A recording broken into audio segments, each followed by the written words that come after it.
अरे लड़ेंगे, अरे लड़ेंगे। अपनी जमीन अपनी, अपनी जमीन अपनी,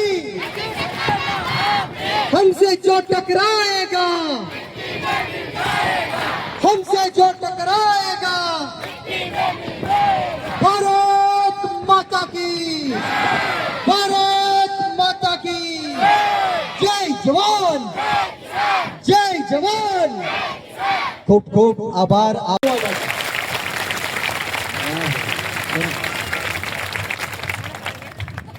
और विराजमान तमाम महानुभावों,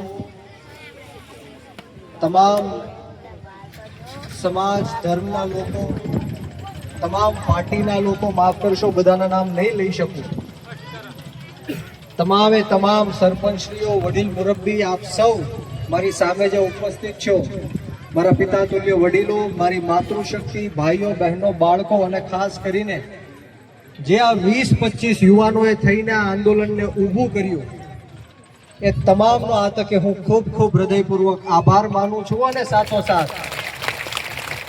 સાથોસાથ આપણી વચ્ચે જેઓએ ન્યૂઝ મીડિયાના માધ્યમથી સમગ્ર ગુજરાતના ખેડૂતોનો અવાજ બુલંદ કર્યો, સરકારના કાન સુધી ખેડૂતોનો અવાજ પહોંચાડવાનું કામ કર્યું, એવા કાજલબેન સુવા આપણી વચ્ચે ઉપસ્થિત છે। એમની માટે જોરદાર તાળીઓ ચાલુ રહી હવે।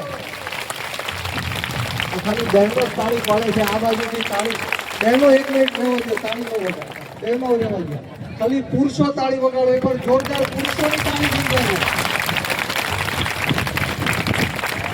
પુરુષોની તાળી ગમ નથી શકે, પુરુષોની વગાડતા ખાલી બહેનો વગાડે છે, એકવાર જોરદાર તાળી છે। હવે ડ્રાઈવરના પુરુષો બંનેને કહું છું, બંને એક સાથે તાળી વગાડી દો કાજલબેન સુવા માટે।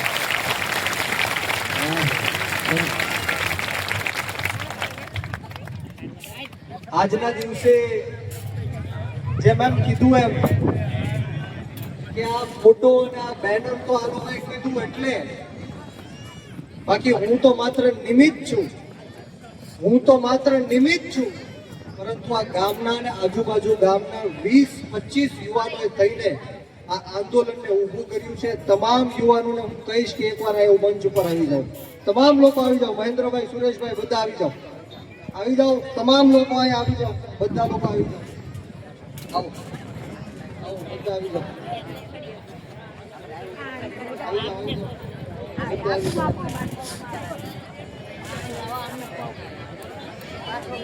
આ તમામ યુવાનો માટે એકવાર જોરદાર તાળીઓ થઈ જાય, જોરદાર તાળીઓ, એમને હાથ ઉપર કરીને તાળીઓ થઈ જાય। આ તમામ યુવાનોના કારણે આજે સરકારને આપણું સાંભળવું પડ્યું છે।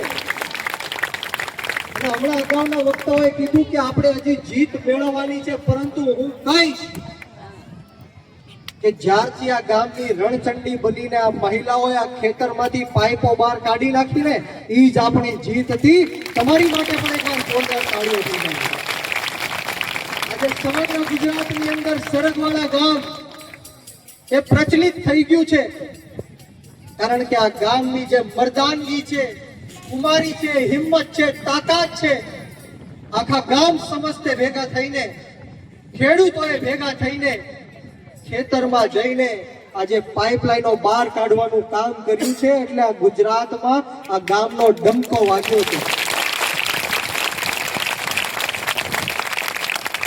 અને આ ન્યૂઝ મીડિયાના માધ્યમથી, આ ન્યૂઝ ચેનલોના માધ્યમથી, સોશિયલ મીડિયાના માધ્યમથી આ સરકારને ફરીવાર કહેવા માંગુ છું કે આ તો અમે ખાલી ટ્રેલર બતાવ્યું, પિક્ચર અભી બાકી હૈ।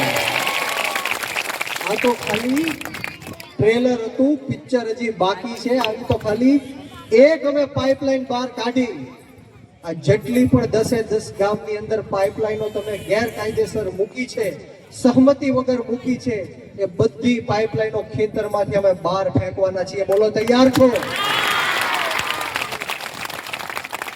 આપણે કાયદો ને વ્યવસ્થા હાથમાં લેવો નથી, આપણે અહિંસાને માનવા વાળા લોકો છીએ। પરંતુ જ્યારે વાત આપણા હક અને અધિકારની આવે ત્યારે મેં હર હંમેશ કીધું છે કે માંગવાથી માત્ર ભીખ મળે છે.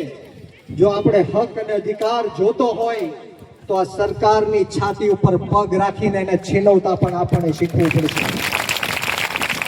આપણે ધારાસભ્યને રજૂઆત કરી, મામલતદારને રજૂઆત કરી, ડેલિગેટને રજૂઆત કરી, તલાટીને રજૂઆત કરી, પ્રાંતને રજૂઆત કરી, આ સરકારને વારંવાર રજૂઆત કરી, છતાં પણ આ ગરીબ ખેડૂતનો જો અવાજ ન સંભળાતો હોય તો આપણે મજબૂરન આપણા જ ખેતરમાંથી, આ ચોમાસાની સિઝન ચાલુ થઈ ગઈ છે, વાવણીનો સમય થઈ ગયો છે, આપણે વાવણી કરવાની છે, ખેતી કરવાની છે, અને વચ્ચે પાઇપલાઈનો જે નાખીને બેઠા છે, અમારા ટ્રેક્ટરો ખેતરમાં ચાલતા નથી, વાવણીઓ થતી નથી. એટલે ફરીવાર આ સરકારને કહું છું કે તમને 2 દિવસનો સમય આપીએ છીએ.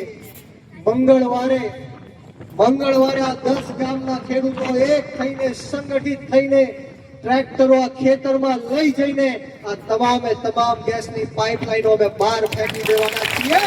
અને જે પાઇપલાઈનો ખેતરની બહાર હશે એ પછી કોઈ પણ લઈ જાય કે વેચી દે કે કાંઈ પણ થાય, એની જવાબદારી આપણી નથી. એની જવાબદારી આ ખેડૂતોની નહીં રહે. જે રીતના જસદણ અને વિછિયાની અંદર ગેરકાયદેસર ખેડૂતની સહમતિ વગર, 1 પણ રૂપિયાનું વળતર આપ્યા વગર ખેડૂતના ખેતરમાં ઘૂસીને, પોલીસને સાથે લાવીને, ભાડાની પોલીસને ઊભી રાખીને જે 15 ફૂટના ખાડા કર્યા હતા, ત્યારે ન્યા મેં પણ જઈને ખેડૂતોની સાથે ખાડા પૂરવાનું કામ કર્યું.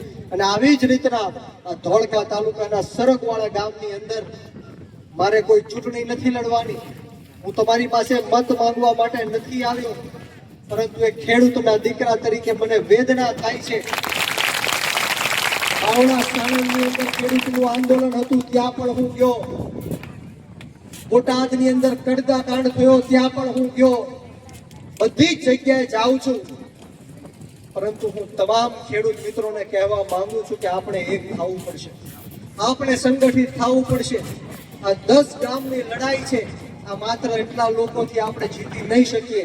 આ 10 ગામના લોકોએ આવવું પડશે. નાત, જાત, ભેદ ભાવ, ભાષા, ધર્મ, જ્ઞાતિ, જાતિ બધું જ ભૂલીને આવવું પડશે. ત્યારે જઈને આપણી લડાઈ સફળતાપૂર્વક આપણે પાર પાડી શકશું. ત્યારે તમામ આજે આંદોલનમાં જે લોકોએ પણ આર્થિક સહયોગ આપ્યો છે, દાતાઓ બન્યા છે, એમને પણ આ તકે હું ખૂબ આભાર વ્યક્ત કરું છું. જે લોકોએ આ મંડપની સુવિધાઓ ઊભી કરી છે, નાસ્તાની સુવિધાઓ ઊભી કરી છે, સાઉન્ડ સિસ્ટમની સુવિધાઓ ઊભી કરી છે, એ તમામ માટે એકવાર જોરદાર તાળીઓ થઈ જાય. અને ખાસ કરીને જે રણચંડી બનીને મારી માતૃશક્તિ અહીંયા ઉપસ્થિત છે, મારી બહેનો ઉપસ્થિત છે, એમના દીકરા તરીકે એમના ચરણોમાં નતમસ્તક વંદન કરું છું. આજે જે આંદોલન ચાલુ છે, તમારી બદોલત ચાલુ છે, આપને ખૂબ આભાર. દોસ્તો, વિશેષ કોઈ વાત કરવાની નથી, ઘણા સમયથી આપણે વાત કરતા આવ્યા છીએ, પરંતુ આપ સૌએ જે મક્કમતાથી, નીડર થઈને સંઘર્ષ એણે નથી જવાનો. આપણે સૌએ આ સાથે મળીને પાઇપલાઈનો આપણા ખેતરમાંથી બહાર ફેંકવાની છે. બોલો, તૈયાર છો? લડત લડવી છે, આ લડાઈમાં જીતવું છે, તો બંને હાથ ઉપર કરો. બધા લોકો બંને હાથ ઉપર કરો. બધા જ લોકો બંને હાથ ઉપર કરો ને તાળી વગાડીને મને કહેવાનું છે, બોલો લડેંગે. દોસ્તો, અવાજ નથી આવતો. આ જો આ યુવાનો બધા અમદાવાદથી આવ્યા છે, આપણા આંદોલનને સમર્થન આપવા માટે આવ્યા છે. હું ભાવનગરથી આવું છું, જસદણ વિછિયાથી આવું છું.